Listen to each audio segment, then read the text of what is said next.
Le chef du gouvernement espagnol, Pedro Sánchez, en visite au Maroc pour marquer le rétablissement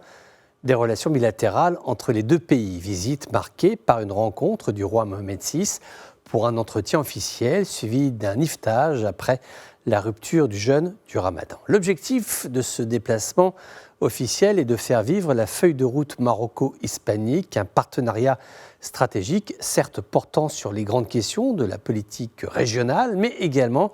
accompagné d'initiatives dans le secteur de l'économie. Cette normalisation des relations entre Rabat et Madrid a été rendue possible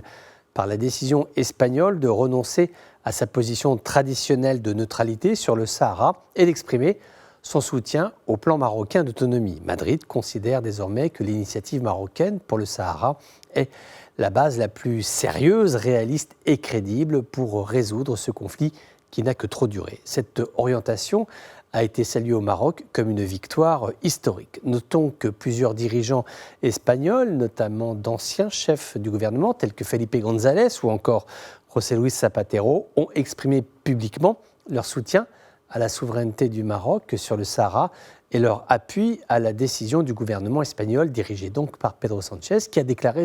que récemment son objectif est, je cite, de construire une nouvelle relation basée sur la transparence et la communication permanente, le respect mutuel et les accords signés par les deux parties, l'abstention de toute action unilatérale à la hauteur de l'importance de tout ce que nous partageons. Fin de citation. Ce renouvellement de l'alliance entre le Maroc et l'Espagne reflète la volonté conjointe